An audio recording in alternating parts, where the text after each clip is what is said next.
Hello അസ്സലാമലൈക്കും. ഇപ്രാവശ്യത്തെ ഓണസദ്യ നമുക്ക് റൈസ് കുക്കറിൽ ഉണ്ടാക്കിയെടുക്കാം. ഇതെല്ലാം നമ്മൾ റൈസ് കുക്കറിലാണ് കേട്ടോ ഉണ്ടാക്കിയെടുത്തിട്ടുള്ളത്. നല്ല അടിപൊളി ടേസ്റ്റി ആയിട്ടാണ് നമ്മൾ ഉണ്ടാക്കിയെടുത്തിട്ടുള്ളത് കേട്ടോ. നല്ല അടിപൊളി തേങ്ങയൊന്നും വറുത്തരക്കാണ്ട് നമ്മൾ സാമ്പാർ പൊടി ഒന്നും വേണ്ട, നമുക്ക് സിമ്പിളായി ഉണ്ടാക്കാൻ പറ്റിയ അടിപൊളി സാമ്പാറാണ് കേട്ടോ. എത്ര കഴിച്ചാലും നമുക്ക് മതിയാവില്ല, നമുക്ക് പെട്ടെന്ന് തയ്യാറാക്കി എടുക്കും ചെയ്യാം. അതേപോലെ നമ്മുടെ ബീട്രൂട്ട് പച്ചടി നമ്മൾ ഉണ്ടാക്കിയിട്ടുണ്ട്. ഇതെല്ലാം നമ്മൾ റൈസ് കുക്കറിലാണ് കേട്ടോ ഉണ്ടാക്കിയിട്ടുള്ളത്. അതേപോലെ നമ്മൾ കൂട്ടുകറി, പിന്നെ നമ്മൾ കാബേജും ക്യാരറ്റും തോരൻ ഉണ്ടാക്കിയിട്ടുണ്ട്. പിന്നെ നമ്മൾ മത്തനും പയറും എലിശ്ശേരി ഉണ്ടാക്കിയിട്ടുണ്ട്. പിന്നെ നമ്മുടെ സദ്യയിൽ ഒഴിച്ചുകൂടാൻ പറ്റാത്ത നമ്മുടെ അവിയൽ ഉണ്ടാക്കിയിട്ടുണ്ട് കേട്ടോ. അപ്പോൾ ഇത്രയും ഇതാണ്. പിന്നെ നമ്മൾ പായസവും വെച്ചിട്ടുണ്ട്. നല്ല അടിപൊളി ഗോതമ്പ് പായസമാണ് കേട്ടോ. അത് നമുക്ക് റൈസ് കുക്കറിൽ സിമ്പിളായിട്ട് ഉണ്ടാക്കിയെടുക്കാൻ പറ്റും.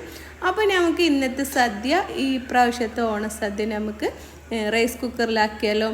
അപ്പോൾ നമുക്കിത് എങ്ങനെ ഉണ്ടാക്കണമെന്ന് നോക്കാം. അപ്പോൾ നമ്മൾ ഇതുപോലെ ഒരു കുടുക്ക എടുത്തിട്ടുണ്ട്. അപ്പോൾ നമ്മൾ പച്ചക്കറി ഇതിലേക്ക് വേണ്ട, സാമ്പാറിലേക്ക് വേണ്ട ഏതൊക്കെ കഷ്ണങ്ങളാണ് അതൊക്കെ എടുക്കുക. ഞാൻ മുരിങ്ങക്കായ, കായ, ചേന, മത്തൻ, കുമ്പളൻ, വഴുതനങ്ങ ഒക്കെ എടുത്തിട്ടുണ്ട്. പിന്നെ ഒരു അരക്കപ്പ് നമ്മളെ പരിപ്പുണ്ടല്ലോ, സാമ്പാർ പരിപ്പ്, അതൊരു അരമണിക്കൂർ കുതിർത്താനിട്ടിട്ടുണ്ട് കേട്ടോ. അതുകൂടി കഴുകി വൃത്തിയാക്കിയിട്ട് നമ്മൾ ഈ ഇതിലേക്ക് ഇട്ട് കൊടുക്കുന്നുണ്ട്. ഇനി നമുക്ക് ഇതിലേക്ക് ഒരു അരപ്പുണ്ടാക്കിയെടുക്കണം. അതിന് നമുക്കൊന്ന് വഴറ്റിയെടുക്കണം കേട്ടോ. അപ്പോൾ അതൊന്ന് ആദ്യം ചെയ്തെടുക്കാം. അപ്പോൾ ഞാനൊരു പാന് വെച്ച് കൊടുത്തിട്ടുണ്ട്. അതിലേക്ക് 1 ടീസ്പൂണ് നമ്മൾ തുവരപ്പരിപ്പാണ് ഇട്ട് കൊടുക്കുന്നത്. 2.5 ടീസ്പൂണോളം ഉഴുന്ന് ചേർത്ത് കൊടുക്കാം.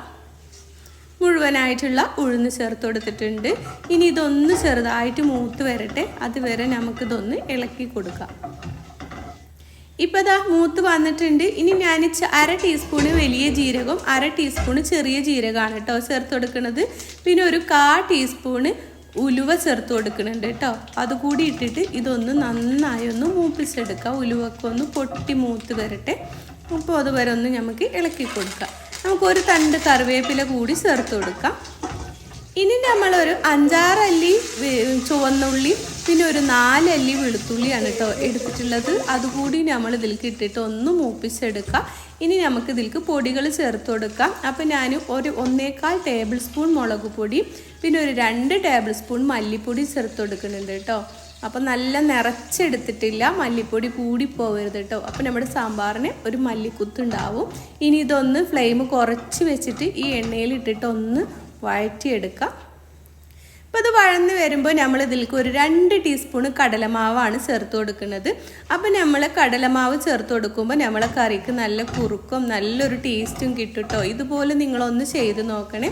പിന്നെ നമ്മൾ റൈസ് കുക്കറിലാണ് ഉണ്ടാക്കിയെടുക്കുന്നത്, അതുകൊണ്ട് ഒരു കുറുക്കം കിട്ടാനും കൂടി വേണ്ടിയിട്ടാണ്. പിന്നെ ഇത് ഇട്ട് വെച്ചിട്ട് ഒരു കുഴപ്പമൊന്നും ഉണ്ടാവില്ല, ടേസ്റ്റ് കൂടുകയോ ചെയ്യുള്ളൂ കേട്ടോ. അതൊന്ന് ഈ എണ്ണയിൽ മൂപ്പിച്ചെടുക്കണം. ഫ്ലെയിം കുറച്ച് വെച്ചിട്ട് തന്നെ മൂപ്പിച്ചെടുക്കുക. ഇനി ഇത് ചൂടാറിയതിന് ശേഷം നമുക്കിതൊന്ന് പേസ്റ്റ് പോലെ അരച്ചെടുക്കാം. അപ്പോൾ ഇത് നമ്മൾ പേസ്റ്റ് പോലെ അരച്ചെടുത്തിട്ടുണ്ട്. ഇനി നമ്മളിത് ഈ പച്ചക്കറിയിലേക്ക് ഇട്ട് കൊടുക്കാം. പിന്നെ നമ്മൾ ഈ മിക്സിയുടെ ജാറൊക്കെ കഴുകി നമുക്ക് ഇതിലേക്ക് ഒഴിച്ചു കൊടുക്കാം. ഒരു 3/4 ടേബിൾ സ്പൂണ് മഞ്ഞൾപ്പൊടി ചേർത്ത് കൊടുക്കുന്നുണ്ട്. പിന്നെ നമ്മൾ ഇതിലേക്ക് 2 തക്കാളി, 4 പച്ചമുളകും കീറിയത് ഇട്ട് കൊടുത്തിട്ടുണ്ട്. പിന്നെ ഒരു 3-4 വെണ്ടക്ക ചെറുതായി കട്ട് ചെയ്തിട്ട് ഇട്ട് കൊടുത്തിട്ടുണ്ട്. പിന്നെ നാരങ്ങ വലിപ്പത്തിലുള്ള പുളി, നിങ്ങൾക്ക് സാമ്പാറിൽ എത്ര പുളി വേണോ അതിനനുസരിച്ചിട്ടുള്ള പുളി ചേർത്ത് കൊടുക്കുക. ഇനി നമ്മൾ ഇതിൽ മുങ്ങിക്കിടക്കണേലും കൂടുതൽ വെള്ളത്തിൽ നമുക്ക് വെച്ച് കൊടുക്കുക കേട്ടോ, വെള്ളം ഒഴിച്ച് കൊടുക്കുക. എന്നിട്ട് ഇതുപോലെ നന്നായി ഒന്ന് മിക്സ് ചെയ്ത് കൊടുക്കുക. ഇനി നമുക്ക് ഇതിലേക്ക് ആവശ്യത്തിനുള്ള ഉപ്പ് ചേർത്ത് കൊടുക്കാം. അപ്പോൾ നമ്മൾ ആവശ്യത്തിനുള്ള ഉപ്പൊക്കെ ചേർത്ത് കൊടുത്തിട്ടുണ്ട്. ഇനി നമ്മൾ കായപ്പൊടിയാണ് ഒരു ടീസ്പൂണ്, 1.25 ടീസ്പൂണോളം കായപ്പൊടി ചേർത്ത് കൊടുക്കുക കേട്ടോ. നല്ല ഫ്രഷ് കായപ്പൊടിയൊക്കെ ചേർത്ത് കൊടുക്കുക. അപ്പോഴാണ് നമ്മൾ സാമ്പാറിന് നല്ല മണം ഉണ്ടാവുക. നമ്മൾ സാമ്പാർ പൊടി ഒന്നും ചേർത്ത് കൊടുക്കണില്ല. അപ്പോൾ ഇതുപോലെ ഒന്ന് മിക്സാക്കി ഇത് അടച്ച് വെച്ച് ഒന്ന് തിളപ്പിച്ചെടുക്കാം. അപ്പോൾ അതവിടെ തിളച്ച് വരുമ്പോഴേക്കിനും നമ്മൾ ഒരു 2-3 മണിക്കൂർ കുതിർത്തിയെടുത്ത കടലയാണ് കേട്ടോ. ഏത് കടല വേണമെങ്കിലും എടുക്കുക. പിന്നെ ഞാൻ ചേനയും കായും ഒന്ന് കട്ട് ചെയ്തെടുത്തിട്ടുണ്ട്, അതുകൂടി ഇതിലേക്ക് ഇട്ട് കൊടുക്കുന്നുണ്ട് കേട്ടോ. ഇത് നമ്മൾ റൈസ് കുക്കറിലാണ് വേവിച്ചെടുക്കുന്നത്. അപ്പോൾ ഇതിൻ്റെ ഒപ്പത്തിനൊന്ന് വെള്ളം വെച്ച് കൊടുക്കുക, ഇതുപോലെ ഒന്ന് വെള്ളം വെച്ച് കൊടുക്കുക കേട്ടോ. എന്നിട്ട് ഇതിലേക്ക് ഒരു 1/4 ടീസ്പൂണ് മഞ്ഞൾപ്പൊടി, ഒരു 1/2 ടേബിൾ സ്പൂണ് മുളക് പൊടി കൂടി ചേർത്ത് കൊടുത്തിട്ട് നന്നായി ഒന്ന് മിക്സ് ചെയ്ത് കൊടുക്കുക. അപ്പോൾ ഇത് നമ്മൾ മിക്സ് ചെയ്തെടുത്തിട്ടുണ്ട്. ഇനി ഒരു 1/4 ടീസ്പൂണ് കുരുമുളക് പൊടി കൂടി ചേർത്ത് കൊടുക്കുന്നുണ്ട് കേട്ടോ. അപ്പോൾ അതിവിടെ റെഡി ആയിട്ടുണ്ട്. ഇപ്പോൾ ഇതാ നമ്മളിത് തിളക്കാനായി നിൽക്കുന്നുണ്ട്. അതും നമ്മളിവിടെ അടുപ്പിൽ വെച്ച് കൊടുത്തിട്ട് ഒന്ന് തിളപ്പിച്ചെടുക്കുന്നുണ്ട് കേട്ടോ. നമ്മൾ കൂട്ടുകറിക്കുള്ളതാണ്, തിളപ്പിച്ചെടുത്താൽ മാത്രം മതി. ഈ നമ്മുടെ സാമ്പാർ തിളക്കാൻ ആവാൻ നേരത്ത് വെച്ച് കൊടുത്താൽ മതി, അത് കുറച്ചല്ലേ ഉള്ളൂ. അപ്പോൾ ഇതാ ഇത് നമ്മുടെ സാമ്പാർ നന്നായി ഒന്ന് തിളച്ച് വരുന്നുണ്ട്. ഒന്ന് നന്നായി ഒന്ന് ഇളക്കി കൊടുത്തിട്ട് ഒന്നുകൂടി അടച്ച് വെക്കുമ്പോൾ അതൊന്ന് തിളച്ച് വരും. അപ്പോൾ നമ്മൾക്ക് ഇതിലേക്ക് ഇറക്കി വെക്കാൻ പറ്റില്ല കേട്ടോ, ഈ പാത്രത്തിലെടുത്തുകൊണ്ട്. അതുകൊണ്ട് ഞാൻ ഇതിലേക്ക് ഇറക്കാൻ പറ്റുന്ന പാത്രത്തിലേക്ക് ഒന്ന് ഒഴിച്ചു കൊടുക്കുന്നുണ്ട് കേട്ടോ. ഞാൻ മറന്നു പോയതാണ്, അതിൽ പറ്റില്ല എന്നുള്ള ഓർമ്മ ഉണ്ടായില്ല. അപ്പോൾ അതാ അതും കൂടി ഇതിലേക്ക് വേറെ പാത്രത്തിലേക്ക് ഒഴിച്ചു കൊടുത്തിട്ട് നന്നായി ഒന്ന് തിളപ്പിച്ചെടുക്കട്ടെ. ഇപ്പോൾ അത് തിളച്ച് വന്നിട്ടുണ്ട്. നമ്മുടെ സാമ്പാറും തിളച്ചിട്ടുണ്ട്. തിളച്ചാൽ മതി കേട്ടോ, കൂടുതൽ നേരമൊന്നും വെക്കണ്ട. സാമ്പാറും ഒന്ന് നല്ല വെട്ടി തിളച്ചാൽ മതി. എന്നിട്ട് നമ്മളിത് എടുത്തിട്ട് ഇതാ ഇതിലേക്ക് ഒന്ന് ഇറക്കി വെച്ച് കൊടുക്കുകയാണ് കേട്ടോ ചെയ്യണത്. അതുപോലെ ഇറക്കി വെച്ചിട്ടുണ്ട്. ഇനി നമ്മളിത് റൈസ് കുക്കറിലേക്ക് ഇറക്കി വെച്ച് കൊടുക്കുകയാണ് കേട്ടോ ചെയ്യണത്. അപ്പോൾ അതാ നമ്മുടെ റൈസ് കുക്കറിലേക്ക് ഇത് ഇറക്കി വെച്ച് കൊടുത്തിട്ടുണ്ട് കേട്ടോ. അപ്പോൾ ഇത് നമ്മൾ തലേ ദിവസം രാത്രിയാണ് ഇത് ചെയ്തെടുക്കുന്നത് കേട്ടോ. പിറ്റേ ദിവസമാണ് നമുക്ക് സദ്യ ഉണ്ടാക്കേണ്ടത്. അപ്പോൾ ഇനി നമുക്ക് രാവിലെ ഇത് തുറന്നെടുത്താൽ മതി കേട്ടോ. അപ്പോൾ നമുക്കിനി രാവിലെ നോക്കാം. ഇതിവിടെ ഇരിക്കട്ടെ. ഇപ്പോൾ ഇതാ രാവിലെ ആയിട്ടുണ്ട് കേട്ടോ. ഞാൻ ദോശയൊക്കെ ഉണ്ടാക്കി കുട്ടികൾക്ക് മദ്രസയിൽ പോകുമ്പോഴേക്കിനൊക്കെ ഭക്ഷണമൊക്കെ കൊടുത്ത് വിട്ടിട്ടുണ്ട്. അത് കഴിഞ്ഞതിന് ശേഷമാണ് കേട്ടോ ഞാനിത് തുറന്നെടുക്കുന്നത്. അപ്പോൾ ഇതാ നമ്മുടെ കൂട്ടുകറിയുടെ കൂട്ട് ഇവിടെ നന്നായി വെന്തിട്ടുണ്ട് കേട്ടോ. ഞാൻ നിങ്ങൾക്ക് കാണിച്ചു തരാം. അപ്പോൾ ഇതാ നന്നായി ഒന്ന് മിക്സ് ചെയ്തെടുക്കുക. നമ്മുടെ കടലയാണല്ലോ നമുക്ക് എപ്പോഴും വേവാണ്ടിരിക്കുക. കടലയൊക്കെ നന്നായി വെന്തിട്ടുണ്ട്. നമ്മളിപ്പോഴും നല്ല ചൂടാണ് കേട്ടോ, ആവി പറക്കണ നിങ്ങൾക്ക് കാണാനില്ലേ. അപ്പോൾ ഇതാ നന്നായി വെന്തിട്ടുണ്ട്. ഇനി നമുക്ക് ഇതിന്ന് മാറ്റിയെടുക്കാം. ഇപ്പോൾ ഇതാ നമ്മളിത് മാറ്റിയെടുത്തിട്ടുണ്ട്. ഇപ്പോൾ ഇതാ നമ്മുടെ സാമ്പാർ ഇവിടെ അടിപൊളിയായി വെന്ത് വന്നിട്ടുണ്ട് കേട്ടോ. കഷ്ണങ്ങളും ഒക്കെ നമ്മളെ ചാറ് അത്യാവശ്യം കുറുക്കത്തോടെ തന്നെയാണ് ഇരിക്കുന്നത്. കണ്ടോ നല്ല അടിപൊളി സാമ്പാറാണ് കേട്ടോ. നമ്മൾ തേങ്ങയൊന്നും വറുത്തരച്ചിട്ടില്ല. നമ്മൾ അടിപൊളി ഇതാണ്ട് നന്നായി വെന്തിട്ടുണ്ട്. മത്തൻ കഷ്ണവും ഇതാ ഉരുളക്കിഴങ്ങ് കഷ്ണവും ഒക്കെ നന്നായി വെന്തിട്ടുണ്ട് കേട്ടോ. ഇങ്ങനെ വെക്കുമ്പോൾ നമ്മൾ ഇപ്പോൾ എല്ലാവരും പറയും നമുക്ക് കുക്കറിൽ ഒരു വിസിലടിപ്പിച്ചെടുത്താൽ പോരേത്. അപ്പോൾ നമ്മൾ കുക്കറിലാണ് വെക്കുന്നുണ്ടെങ്കിൽ നമ്മളെ കഷ്ണങ്ങളൊക്കെ വെന്തുടഞ്ഞ് നമുക്കൊന്നും കാണാനും കൂടി പറ്റില്ല. നമ്മൾ അപ്പൊക്കെ ഇങ്ങനെ കാണും, പിന്നെ നമ്മൾ ഇളക്കും തോറും അത് ഉടഞ്ഞു പോകും. ഇങ്ങനെ ആകുമ്പോൾ ഒന്നും സംഭവിക്കില്ല. പിന്നെ ഞാനിതാ 1 മണിക്കൂർ കുതിർത്തെടുത്ത ഗോതമ്പാണ് കേട്ടോ. നമ്മളിന്ന് ഗോതമ്പ് പായസമാണ് ഉണ്ടാക്കിയെടുക്കുന്നത്. ആ കുതിർത്തെടുത്ത ഗോതമ്പ് ഒന്ന് കഴുകി വൃത്തിയാക്കി വെള്ളം വാർത്തെടുത്തിട്ട് ഇതുപോലെ ഒന്ന് മിക്സിയിലിട്ട് പൊടിച്ചെടുക്കുന്നുണ്ട്. എന്നിട്ട് നമ്മൾ ഇതുപോലെ ഒരു കുടുക്കയിൽ കാണട്ടോ ആക്കി കൊടുക്കുന്നത്. അപ്പോൾ 2 പാട്ടായിട്ട് നമ്മളിതൊന്ന് പൊടിച്ചെടുത്തിട്ടുണ്ട്. 2 കപ്പ് ഗോതമ്പാണ് കേട്ടോ ഞാൻ എടുത്തിട്ടുള്ളത്. അപ്പോൾ അതാ അത് നമ്മൾ ഇതിലേക്കൊന്ന് ഇട്ട് കൊടുത്തിട്ട് 2 കപ്പിന് 4 കപ്പ് വെള്ളം നമുക്ക് ഒഴിച്ചു കൊടുക്കാം. എന്നിട്ട് ഇതൊന്ന് തിളപ്പിക്കാനായിട്ട് നമ്മുടെ അടുപ്പിലേക്ക് വെച്ച് കൊടുക്കാം. അപ്പോൾ അതാ നമ്മളിതൊന്ന് തിളപ്പിക്കാൻ വെച്ച് കൊടുത്തിട്ടുണ്ട്. ഇനി നമ്മളെ കൂട്ടുകറിയിലേക്കുള്ള തേങ്ങ അരച്ചെടുക്കുകയാണ് കേട്ടോ. അപ്പോൾ ഞാൻ 2 പിടിയോളം തേങ്ങ എടുത്തിട്ടുണ്ട്. അതിലേക്ക് ഒരു 1/2 ടീസ്പൂണ് ചെറിയ ജീരകം ഇട്ട് കൊടുത്തിട്ട് ഒന്ന് അരച്ചെടുത്തിട്ടുണ്ട്. പിന്നെ നമ്മൾ ബീട്രൂട്ട് ഒന്ന് നമ്മൾ ചീവി എടുത്തിട്ടുണ്ട് കേട്ടോ, നല്ല ഗ്രേറ്റ് ചെയ്തെടുത്തിട്ടുണ്ട്. അതിലേക്ക് ആവശ്യത്തിനുള്ള ഉപ്പും ഒരു 2 പച്ചമുളക് കീറിയിട്ട് അതും കൂടി ഇട്ടിട്ട് നമ്മൾ നന്നായി ഒന്ന് മിക്സ് ചെയ്തെടുക്കുന്നുണ്ട്. ഇതും നമ്മൾ റൈസ് കുക്കറിലാണ് കേട്ടോ വേവിച്ചെടുക്കുന്നത്. അപ്പോൾ ദാ ഇതുപോലെ ഒന്ന് മിക്സ് ചെയ്ത് നമ്മൾ മാറ്റി വെച്ചിട്ടുണ്ട്. അപ്പോൾ നമ്മളിതിൽ കുറച്ച് വെള്ളം കുറവുണ്ട്. അപ്പോൾ ഞാനൊരു 1/2 കപ്പ് വെള്ളം കൂടി ഒഴിച്ചു കൊടുത്തിട്ടുണ്ട് കേട്ടോ. അപ്പോൾ ദാ 4 പുറമൊക്കെ ഒന്ന് തിളച്ച് വന്നിട്ടുണ്ട്. നന്നായി ഒന്ന് തിളക്കട്ടെ. ഒന്ന് ഇടയ്ക്കൊന്ന് ഇളക്കി കൊടുക്കുക. നമ്മളിത് കുക്കറിലാണ് വെക്കണമെന്ന് വെച്ചാൽ ഒരു വിസിൽ അടുപ്പിച്ചെടുത്താൽ മതി. പക്ഷേ കുക്കറിലാവുമ്പോൾ അടി പിടിക്കുകയൊക്കെ ചെയ്യും. ഇതൊന്നും സംഭവിക്കില്ല. അപ്പോൾ നമ്മൾ തിളച്ചതിന് ശേഷം നമ്മൾ ബീട്രൂട്ട് മേലെ വെച്ച് കൊടുത്തിട്ട് ഇനി നമ്മളിത് റൈസ് കുക്കറിലേക്ക് ഇറക്കി വെച്ച് കൊടുക്കണം കേട്ടോ. ചെയ്യുന്നത് തിളപ്പിച്ചെടുത്താൽ മാത്രം മതി നമ്മൾ ഗോതമ്പ് കേട്ടോ. എന്നിട്ട് ഇതുപോലെ വെച്ച് കൊടുത്തിട്ട് നമുക്കിത് അടച്ച് വെച്ച് കൊടുക്കാം. ഇനി നമ്മളെ കൂട്ടുകറിയൊക്കെ തയ്യാറാക്കിയെടുക്കാം. അപ്പോൾ ഇതാ നമ്മൾ കൂട്ടുകറി തയ്യാറാക്കാൻ കുറച്ച് വെളിച്ചെണ്ണ ഒഴിച്ചു കൊടുത്തിട്ട് നമ്മൾ 2 പിടിയോളം 1.5 പിടിയോളം തേങ്ങ ചേർത്ത് കൊടുക്കുന്നുണ്ട്. എന്നിട്ട് ഇതിലേക്ക് 1/2 ടീസ്പൂണ് കുരുമുളക് പൊടിയും 1/4 ടീസ്പൂണ് മുളക് പൊടിയും ഒക്കെ ചേർത്തിട്ട് നമ്മളിതൊന്ന് നന്നായി ഡ്രൈ ആക്കി എടുക്കുന്നുണ്ട്. ഇതുപോലെ കരിഞ്ഞു പോവാണ്ടൊന്ന് നല്ല ചോക്കനെ വറുത്തെടുത്തിട്ടുണ്ട് കേട്ടോ. ഇനി നമുക്ക് ഇത് അങ്ങോട്ട് മാറ്റി വെക്കാം. ഇപ്പോൾ ഇത് മാറ്റി വെച്ചിട്ട് നമ്മൾ കൂട്ടുകറി തയ്യാറാക്കാനുള്ള പാത്രം വെച്ച് കൊടുത്തിട്ടുണ്ട്. ഇനി ഇതിലേക്ക് നമ്മൾ വേവിച്ചെടുത്ത ചേനയും കടലയും കായും ഒക്കെ ഇട്ട് കൊടുത്തിട്ടുണ്ട്. ഇനി ഇതിൽ ഉപ്പ് നമ്മൾ ഇടാണ്ടാണ് വേവിച്ചിട്ടുള്ളത് കേട്ടോ. അപ്പോൾ പാകത്തിന് ഉപ്പിട്ട് കൊടുത്തിട്ട് നന്നായി ഇളക്കി കൊടുത്തതിന് ശേഷം നമ്മുടെ അരപ്പ് കൂടി ചേർത്ത് കൊടുത്തിട്ട് നന്നായി ഒന്ന് മിക്സ് ചെയ്ത് കൊടുക്കാം. അപ്പോൾ ഇതാ നമ്മുടെ അരപ്പിൽ നമ്മൾ വെള്ളം ഒഴിക്കാണ്ട് അരച്ചെടുക്കേണ്ടതായിരുന്നു. കുറച്ച് വെള്ളം കൂടിപ്പോയിട്ട് ഞാൻ അരപ്പ് അരച്ചപ്പോൾ. അപ്പോൾ ഇതൊന്ന് അടച്ച് വെച്ചിട്ട് ഈ അരപ്പൊന്ന് വേവിച്ചെടുക്കാം. ഇപ്പോൾ നമ്മുടെ സാമ്പാർ ഇതാ അവിടെ നമ്മൾ താളിച്ചെടുത്തിട്ടുണ്ട്. വറ്റൽമുളകും കറിവേപ്പിലയും കടുകും ഒക്കെ ചേർത്തൊന്ന് താളിച്ചെടുത്തിട്ടുണ്ട്. നിങ്ങൾക്ക് താളിച്ചെടുക്കുമ്പോൾ ആ എണ്ണയിലേക്ക് വേണമെങ്കിൽ കുറച്ച് കായപ്പൊടി ചേർത്ത് കൊടുക്കാം. ഞാൻ അങ്ങനെ ചേർത്ത് കൊടുക്കണില്ല. അപ്പോൾ നല്ലൊരു മണം കിട്ടാൻ വേണ്ടിയിട്ട് ഇപ്പോൾ ഞാനൊരു നുള്ളു കൂടി കായപ്പൊടി ചേർത്ത് കൊടുത്തിട്ട് നന്നായി മിക്സാക്കി എടുത്തിട്ടുണ്ട്. അപ്പോൾ അതാ നമ്മുടെ സാമ്പാർ റെഡിയായി. ഇപ്പോൾ നമ്മുടെ കൂട്ടുകറി നന്നായി തിളച്ചിട്ടുണ്ട്. ഇനി നമ്മൾ ഇതിലേക്ക് നമ്മൾ വറുത്ത് വെച്ച തേങ്ങ ചേർത്ത് കൊടുക്കാം. അപ്പോൾ അതാ നമ്മൾ വറുത്ത് വെച്ച തേങ്ങ ചേർത്ത് കൊടുത്തിട്ട് നന്നായി ഒന്ന് മിക്സ് ചെയ്ത് കൊടുക്കാം. അപ്പോൾ അതാ നമ്മളിത് നന്നായി മിക്സ് ചെയ്തെടുത്തിട്ടുണ്ട്. ഇനി നമുക്കിതൊന്ന് നന്നായി മിക്സ് ചെയ്തെടുത്താൽ മാത്രം മതി. എന്നിട്ട് നമുക്ക് ഫ്ലെയിം ഒന്ന് കുറച്ച് ഓഫ് ചെയ്ത് കൊടുക്കാം. ഇപ്പോൾ നമ്മളിതാ ഇതൊന്ന് താളിച്ചെടുക്കുന്നുണ്ട് കേട്ടോ. കടുകും കറിവേപ്പിലയും വറ്റൽമുളകും ഒക്കെ ചേർത്ത് ഒന്ന് താളിച്ചെടുത്തിട്ടുണ്ട്. ഇപ്പോൾ ഇതാ നമ്മുടെ കൂട്ടുകറി ഇവിടെ റെഡി ആയിട്ടുണ്ട് കേട്ടോ. അപ്പോൾ കണ്ടല്ലോ നല്ല കുറുകി വന്നിട്ടുണ്ട്. ഇനി ഇത് ചൂടാറുമ്പോൾ ഒന്നുകൂടി കുറുകിക്കോളും. ഇനി നമ്മളെ ബീട്രൂട്ട് തോരനിലേക്കുള്ള തേങ്ങ അരച്ചെടുക്കുകയാണ് കേട്ടോ. അപ്പോൾ അതിലേക്ക് നമ്മൾ ബീട്രൂട്ട് പച്ചടിയിലേക്ക് കേട്ടോ നമ്മൾ 2 പിടി തേങ്ങ ഇട്ട് കൊടുത്തിട്ടുണ്ട്. 2 പച്ചമുളക് ചേർത്ത് കൊടുത്തിട്ടുണ്ട്. 1/2 ടീസ്പൂണ് ചെറിയ ജീരകം ചേർത്ത് കൊടുത്തിട്ടുണ്ട്. എന്നിട്ട് ഇതൊന്ന് ഒതുക്കി എടുത്തിട്ട് വരാം. അപ്പോൾ ഇതാ നമ്മളിതൊന്ന് ഒതുക്കി എടുത്തതിന് ശേഷം 1/2 ടീസ്പൂണ് കടുക് കൂടി ചേർത്ത് കൊടുത്തിട്ട് കുറച്ച് വെള്ളം ഒഴിച്ചിട്ട് ഒന്ന് അരച്ചെടുക്കുന്നുണ്ട്. നന്നായി അരച്ചെടുക്കണ്ട, കടുക് അരഞ്ഞു പോകണ്ട, ഒന്നും കൂടി ക്രഷ് ചെയ്തെടുത്താൽ മതി.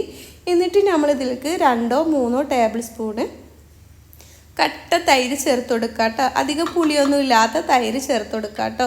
എന്നിട്ട് ഒന്നുകൂടി ഒന്ന് അടിച്ചെടുത്തിട്ടുണ്ട്. ഇപ്പോൾ ഇതുപോലെയാണ് നമ്മുടെ മിക്സ് ഇരിക്കുന്നത്. ഇനി നമ്മൾ ചോറ് വെക്കാനാണ് പോണത് കേട്ടോ. അപ്പോൾ ഇതാ ചോറ് വെക്കാൻ 2 നാഴി അരി ഞാൻ കഴുകി വൃത്തിയാക്കി വെള്ളമൊക്കെ ഒഴിച്ച് വെച്ചിട്ടുണ്ട്. ഇപ്പം നമ്മൾ അവിയൽ ഉണ്ടാക്കാനുള്ള കഷ്ണങ്ങൾ നുറുക്കിയെടുത്തിട്ടുണ്ട് കേട്ടോ. എല്ലാ കഷ്ണങ്ങളും എടുത്തിട്ടുണ്ട്. ചേന, കായ എല്ലാതും എടുത്തിട്ടുണ്ട് കേട്ടോ. ഇനി അതിലേക്ക് ആവശ്യത്തിനുള്ള ഉപ്പും 1/2 ടീസ്പൂൺ മഞ്ഞൾപ്പൊടി 1/2 ടേബിൾ സ്പൂണ് മുളക് പൊടി ചേർത്ത് കൊടുക്കുന്നുണ്ട്. പിന്നെ 2 പച്ചമുളകും കൂടി കീറിയിട്ട് കൊടുക്കുന്നുണ്ട് കേട്ടോ. എന്നിട്ട് കൈ വെച്ചിട്ട് നന്നായി ഒന്ന് മിക്സ് ചെയ്ത് കൊടുക്കുക. അപ്പോൾ അതാ ഇതുപോലെ മിക്സ് ചെയ്തിട്ട് ഇതുപോലൊരു പാത്രത്തിലേക്കാണ് നമ്മളിതൊന്ന് വെച്ച് കൊടുക്കുന്നത് കേട്ടോ. എന്നിട്ട് നമ്മളിതാ റൈസ് കുക്കർ നേരത്തെ നമ്മൾ വെച്ചിട്ടുള്ളത് തുറന്നെടുക്കാം. അപ്പോൾ നമ്മൾ അരി തിളക്കാൻ വെച്ചിട്ടുണ്ട് കേട്ടോ. അപ്പോഴേക്കും റൈസ് കുക്കർ ഒഴിവാകുമല്ലോ. അപ്പോൾ നമുക്ക് ഇതിലേക്ക് ഇറക്കി വെച്ച് കൊടുക്കാം. ഇപ്പം നമ്മൾ ബീട്രൂട്ട് നന്നായി വെന്തിട്ടുണ്ട്. നിങ്ങൾക്ക് കണ്ടാൽ തന്നെ അറിയാമല്ലോ. നന്നായി വെന്ത് നല്ല ആവി പറക്കണുണ്ട്. അപ്പോൾ ഇതുപോലെ ഒന്ന് വേവിച്ചെടുത്തിട്ടുണ്ട്. അപ്പോൾ ഇതിവിടെ റെഡി ആയിട്ടുണ്ട്. ഇനി നമ്മളെ ഇതിലേക്ക് നമ്മളെ കൂട്ട് ചേർത്ത് കൊടുത്താൽ മതി. ഇപ്പം നമ്മുടെ ഗോതമ്പ് നന്നായി വെന്ത് വെള്ളമൊക്കെ വറ്റി വന്നിട്ടുണ്ട്. ഞാൻ കാണിച്ചു തരാം. നല്ല പേസ്റ്റ് പോലെ തന്നെ നമ്മുടെ ഗോതമ്പ് ആയിട്ടുണ്ട്. കണ്ടല്ലോ, നമ്മൾ റേഷൻ കടയിലെ ഗോതമ്പാണ് കേട്ടോ. ഇത് വെച്ചിട്ട് നമുക്ക് സിമ്പിളായിട്ട് പായസം ഉണ്ടാക്കിയെടുക്കാം. ഇപ്പോൾ ഇത് നമുക്ക് മാറ്റി വെക്കാം. ഇതിവിടെ ഇരിക്കട്ടെ. ഇനി നമുക്ക് ഈ ബീട്രൂട്ട് തോരനൊന്ന് റെഡിയാക്കാം. അപ്പോൾ അപ്പോൾ ഇതാ നമ്മൾ ബീട്രൂട്ട് തോരന് നമ്മളൊരു പാത്രത്തിലേക്ക് ബീട്രൂട്ട് തോരൻ എനിക്ക് വരുന്നത് ബീട്രൂട്ട് പച്ചടി കേട്ടോ. അപ്പോൾ അതിലേക്ക് നമ്മൾ തേങ്ങ അരച്ചത് ചേർത്ത് കൊടുത്തിട്ട് നന്നായി മിക്സ് ചെയ്ത് കൊടുക്കുക. ഇനി നമ്മൾ നന്നായി മിക്സ് ചെയ്തതിന് ശേഷം ഉപ്പൊക്കെ ഉണ്ടോ എന്ന് നോക്കാം കേട്ടോ. അപ്പോൾ തൈരൊക്കെ ചേർത്ത് കൊടുത്തോണ്ട് ഉപ്പ് കുറവുണ്ടാവും. അപ്പോൾ അതിനനുസരിച്ചിട്ടുള്ള ഉപ്പൊക്കെ ഒന്ന് ചേർത്ത് കൊടുക്കുക. അപ്പോൾ ഇതാ ഉപ്പില്ല, അപ്പോൾ ഞാൻ കുറച്ച് ഉപ്പിട്ടിട്ട് ഒന്നുകൂടി മിക്സാക്കി എടുത്തിട്ടുണ്ട്. ഇപ്പോൾ ഇതാ നമ്മൾ വറ്റൽമുളകും കറിവേപ്പിലയും ഒക്കെ ഇട്ടിട്ട് വെളിച്ചെണ്ണയിൽ താളിച്ച് ഒഴിച്ചു കൊടുത്തിട്ടുണ്ട്. അപ്പോൾ ഇതാ നമ്മുടെ ബീട്രൂട്ട് പച്ചടി ഇവിടെ റെഡി ആയിട്ടുണ്ട് കേട്ടോ. കണ്ടല്ലോ, നല്ല അടിപൊളി റെസിപ്പിയാണ്, പെട്ടെന്ന് തയ്യാറാക്കി.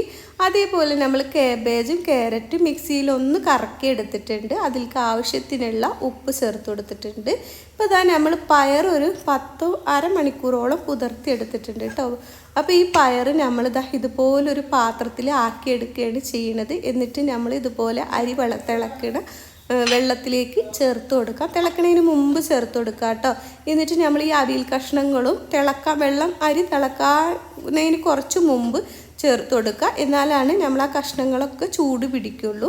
അപ്പോൾ അതവിടെ തിളക്കാൻ വെച്ചിട്ടുണ്ട്. ഇനി നമുക്ക് പായസം റെഡിയാക്കാൻ വേണ്ടിയിട്ട് ശർക്കര ഒന്ന് ഉരുക്കിയെടുക്കുന്നുണ്ട്. 6 അച്ച് ശർക്കര നമ്മൾ ഉരുക്കിയെടുത്തിട്ട് നമ്മൾ ഗോതമ്പ് വേവിച്ചെടുത്തത് ഒരു പാത്രത്തിലേക്ക് ആക്കിയിട്ടുണ്ട് കേട്ടോ. നമ്മൾ പായസം വെക്കുന്ന പാത്രത്തിലേക്ക്. എന്നിട്ട് അതിലേക്ക് നമ്മൾ ഈ ശർക്കര ഉരുക്കി ഒഴിച്ചിട്ടുണ്ട്. ഒരു തേങ്ങയുടെ പാലാണ് ഞാൻ എടുത്തിട്ടുള്ളത്. 1-ാം പാലും മാറ്റി വെച്ചിട്ട് 2-ാം പാലും 3-ാം പാലും നമ്മൾ ഇതിലേക്ക് ഒഴിച്ചു കൊടുക്കുന്നുണ്ട്.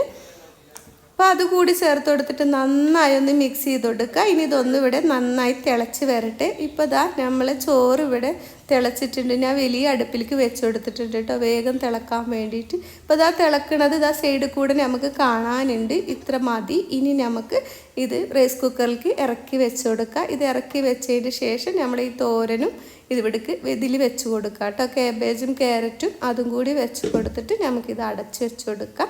ഇനി 1.25 മണിക്കൂർ വേണം കേട്ടോ എനിക്ക് ചോറ് വേവാൻ. അപ്പോൾ അതവിടെ ഇരിക്കട്ടെ. അപ്പോൾ അതാ നമ്മുടെ ഗോതമ്പ് നന്നായി തിളച്ചിട്ടുണ്ട്. ഇനി നമുക്ക് 1-ാം പാൽ ചേർത്ത് കൊടുക്കാം. ഇതിൽ ഞാനൊരു നുള്ളു ഉപ്പിട്ട് കൊടുത്തിരുന്നു കേട്ടോ, അതെൻ്റെ ഇന്ന് കട്ടായി പോയതാണ്. അപ്പോൾ ഇനി നമുക്ക് ഫ്ലെയിം ഓഫ് ചെയ്യാം കേട്ടോ. 1-ാം പാൽ ഒഴിച്ചു കൊടുത്തിട്ട് തിളക്കേണ്ട ആവശ്യമില്ല. അപ്പോൾ അതാ നമ്മുടെ അടിപൊളി ഗോതമ്പ് പായസം ഇവിടെ റെഡി ആയിട്ടുണ്ട്. ഇത് ഇനി ഇരിക്കുമ്പോൾ കുറുകി വന്നോളും. പിന്നെ നമ്മൾ കുറച്ച് നെയ്യിൽ അണ്ടിപ്പരിപ്പും മുന്തിരിയൊക്കെ ഒന്ന് വറുത്ത് ചേർത്ത് കൊടുത്തിട്ടുണ്ട്. അപ്പോൾ അതാ നമ്മൾ അടിപൊളി പായസം ഇവിടെ റെഡി ആയിട്ടുണ്ട്. ഇപ്പം ഇനി നമുക്കിത് അടച്ച് വെക്കാം.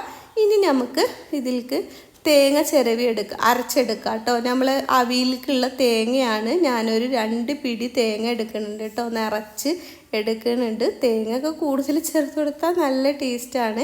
ഇനി ഒരു 1/2 ടീസ്പൂണ് ജീരകം ചേർത്ത് കൊടുത്തിട്ടുണ്ട്. ഒരു 4 ചെറിയ ഉള്ളി ചേർത്ത് കൊടുത്തിട്ടുണ്ട് കേട്ടോ. അപ്പോൾ ചെറിയ ഉള്ളി കുറച്ച് വലുതായതുകൊണ്ട് ഇന്ന് കട്ട് ചെയ്ത് ചേർത്ത് കൊടുത്തിട്ടുണ്ട്. അതൊന്ന് അരച്ചെടുത്തിട്ടുണ്ട് കേട്ടോ, ചതച്ചെടുക്കണ പോലെ ചെയ്തെടുക്കാം.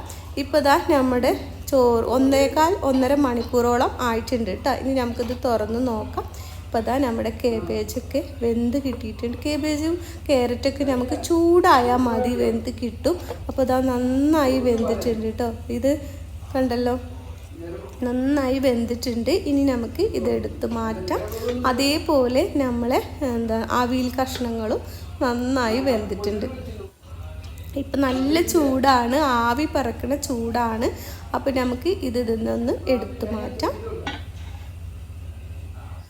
ഇപ്പോൾ ഇതാ നമ്മുടെ ചോറും നന്നായി വെന്തിട്ടുണ്ട് കേട്ടോ. കണ്ടോ, ചോറും നല്ല വെന്തിട്ടുണ്ട്. ഇനി നമുക്ക് ഇതിലിട്ട നമ്മുടെ ഇതുണ്ടല്ലോ പയർ, നമ്മൾ മത്തൻ എലിശ്ശേരി ഉണ്ടാക്കാൻ വേണ്ടിയിട്ടുള്ള പയറുണ്ടല്ലോ, അത് നമ്മൾ ഇതിൽ നിന്ന് എടുക്കുന്നുണ്ട്. നല്ല ചൂടാണ് കേട്ടോ. ഇനി നമുക്ക് ഈ ചോറ് വാർത്തെടുക്കാം. അപ്പോൾ നമ്മുടെ ചോറും റെഡി ആയിട്ടുണ്ട്. ഇനി നമ്മൾ പാന് വെച്ചിട്ട് കുറച്ച് വെളിച്ചെണ്ണ ഒഴിച്ചു കൊടുത്തിട്ട് കടുക് ഇട്ട് പൊട്ടിച്ചെടുക്കുന്നുണ്ട്. കറിവേപ്പിലയും വറ്റൽമുളകൊക്കെ ചേർത്ത് കൊടുത്തിട്ടുണ്ട്. ഇനി നമ്മൾ വേവിച്ചെടുത്ത കഷ്ണം ചേർത്ത് കൊടുക്കാം. അപ്പോൾ അത് നന്നായി വെന്തിട്ടുണ്ട് കേട്ടോ, കണ്ടല്ലോ. ഇനി ഞാനിതിലത്തെ ചേനക്കഷ്ണം ഒന്ന് കാണിച്ചു തരാം കേട്ടോ. ഒരു ചേനക്കഷ്ണം കിട്ടിട്ട് ഒന്ന് ഇളക്കി എടുക്കുമ്പോൾ ഞാൻ അധികം ഒന്നും കഷ്ണങ്ങൾ ചേർത്ത് കൊടുത്തിട്ടില്ല, എല്ലാ കഷ്ണം കുറേശ്ശെ ചേർത്ത് കൊടുത്തിരിക്കുകയാണ് കേട്ടോ. അപ്പോൾ ഇതാ നമ്മൾ ചേനക്കഷ്ണം ഇതൊക്കെ ഉണ്ടല്ലോ, ചേനയല്ലേ വേവാണ്ടിരിക്കുക, ചേന നന്നായി വെന്തിട്ടുണ്ട് കേട്ടോ. അപ്പോൾ ഇതാ നമ്മൾ അരപ്പ് ചേർത്ത് കൊടുത്തിട്ടുണ്ട്. എന്നിട്ട് നന്നായി ഒന്ന് മിക്സ് ചെയ്ത് കൊടുക്കുക. എന്നിട്ട് നമുക്കിതൊന്ന് 1 മിനിറ്റ് അടച്ച് വെക്കാം. ഈ അരപ്പും ഈ ഇതും കൂടി ഒന്ന് മിക്സായി വെന്ത് വരുവോളം ഒന്ന് 1 മിനിറ്റോളം അടച്ച് വെച്ച് കൊടുക്കുക. ഫ്ലെയിം കുറച്ച് വെച്ചിട്ട് കേട്ടോ. ഇപ്പോൾ അതാ നമ്മുടെ പയർ നല്ല ചൂടാണ്. ഒന്ന് തുറന്ന് നോക്കാൻ നമുക്ക് വെന്തിട്ടുണ്ടോയെന്ന്. ഇപ്പോൾ ഇതാ നമ്മുടെ പയർ റെഡി ആയിട്ടുണ്ട്. ഇനി മത്തൻ വേവിച്ചിട്ട് അതിലേക്ക് ഈ പയറും ഇട്ടിട്ട് പിന്നെ തേങ്ങയും ജീരകവും ഉള്ളിയും ഒക്കെ അരച്ച് ചേർത്ത് നമുക്ക് മത്തൻ എലിശ്ശേരി ഉണ്ടാക്കിയെടുക്കാം. ഇപ്പോൾ ഇതാ ആ വീഡിയോ ഞാൻ ഇട്ടിട്ടില്ല കേട്ടോ, ഒരുപാട് ലെങ്ത് ആകുമെന്ന് വെച്ചിട്ടാണ്. അപ്പോൾ ഇതാ നമ്മുടെ നല്ല അവിയൽ ഇവിടെ നന്നായി യോജിച്ച് വന്നിട്ടുണ്ട്. ഇനി 4-3 ടേബിൾ സ്പൂണ് തൈര് നിങ്ങളെ ഇഷ്ടത്തിനനുസരിച്ച് എടുത്തിട്ട് നന്നായി ഒന്ന് കട്ടകൾ ഉടച്ചിട്ട് ഇതിലേക്ക് ചേർത്ത് കൊടുക്കുക. ഞാനൊരു 3 ടേബിൾ സ്പൂണാണ് കേട്ടോ എടുത്തിട്ടുള്ളത്. എന്നിട്ട് അതുകൂടി ചേർത്ത് കൊടുത്തിട്ട് നന്നായി ഒന്ന് മിക്സ് ചെയ്ത് കൊടുക്കുക. അപ്പോൾ ഇനി നമുക്ക് ഫ്ലെയിം നിർത്താം കേട്ടോ. അപ്പോൾ ചൂടോടുക്കനെ തന്നെ നമുക്കിത് ചേർത്ത് കൊടുക്കാം. ഇനി നിങ്ങൾക്ക് ഇങ്ങനെ കടുക് പൊട്ടിച്ചെടുക്കണ്ടെങ്കിൽ കുറച്ച് പച്ച വെളിച്ചെണ്ണ ഒഴിച്ചു കൊടുത്താലും മതി കേട്ടോ. അപ്പോൾ നമ്മുടെ അവിയലും ഇവിടെ റെഡിയായി. ഇനി നമുക്ക് തോരൻ ഉണ്ടാക്കിയെടുക്കാം. അപ്പോൾ അതിന് നമ്മൾ കുറച്ച് വെളിച്ചെണ്ണ ഒഴിച്ചു കൊടുത്തിട്ടുണ്ട്. എന്നിട്ട് നമ്മൾ കടുകിട്ടൊന്ന് പൊട്ടിച്ചെടുക്കാം. കറിവേപ്പില ചേർത്ത് കൊടുക്കാം. എൻ്റെ കയ്യിൽ വറ്റൽമുളക് തീർന്നു പോയിട്ടോ, അപ്പോൾ അതുണ്ടെങ്കിൽ അതുകൂടി ചേർത്ത് കൊടുക്കാം. ഇനി ഒരു 1.25 പിടി തേങ്ങ ഞാൻ ചേർത്ത് കൊടുത്തിട്ടുണ്ട്. എന്നിട്ട് നന്നായി ഒന്ന് മിക്സ് ചെയ്തെടുക്കാം. ഇപ്പോൾ ഇതാ അതിലേക്ക് ഒരു 1/4 ടീസ്പൂണോളം മഞ്ഞൾപ്പൊടിയും ഒരു 1/4 ടീസ്പൂണ് മുളക് പൊടിയും ചേർത്ത് കൊടുത്തിട്ടുണ്ട്. പിന്നെ ചെറിയ ജീരകത്തിൻ്റെ പൊടിയാണ് കേട്ടോ, അതൊരു 1/4 ടീസ്പൂണോളം ചേർത്ത് കൊടുക്കുക. എന്നിട്ട് നന്നായി ഒന്ന് വറുത്തെടുക്കണം കേട്ടോ ഈ തേങ്ങ നന്നായി ഒന്ന് വറന്ന് വന്നിട്ടുണ്ട്. കുറച്ച് കറിവേപ്പിലൊക്കെ ചേർത്ത് കൊടുത്തിട്ടുണ്ട് കേട്ടോ. എന്നിട്ട് നമ്മൾ ഈ വേവിച്ചെടുത്തിട്ടുള്ള ക്യാരറ്റും കാബേജും നമ്മൾ ചേർത്ത് കൊടുക്കുക. എന്നിട്ട് ഇതൊന്ന് നന്നായി മിക്സ് ചെയ്ത് കൊടുത്തിട്ട് 1 മിനിറ്റ് അടച്ച് വെച്ച് കൊടുക്കാം. ഇപ്പോൾ നമ്മുടെ തോരനും ഇവിടെ റെഡി ആയിട്ടുണ്ട് കേട്ടോ. അപ്പോൾ നിങ്ങൾക്ക് എൻ്റെ വീഡിയോ ഇഷ്ടമായെന്ന് വിചാരിക്കുന്നു. റൈസ് കുക്കറിൽ നമുക്ക് കൂടുതൽ ഗ്യാസ് ഒന്നും ചിലവാക്കാണ്ട് അടിപൊളിയിൽ സദ്യ ഉണ്ടാക്കിയെടുക്കാം. ഇഷ്ടമായിട്ടുണ്ടെങ്കിൽ ഒന്ന് കൂട്ടുകൂടണേ. അടുത്ത വീഡിയോയുമായി വീണ്ടും വരാം.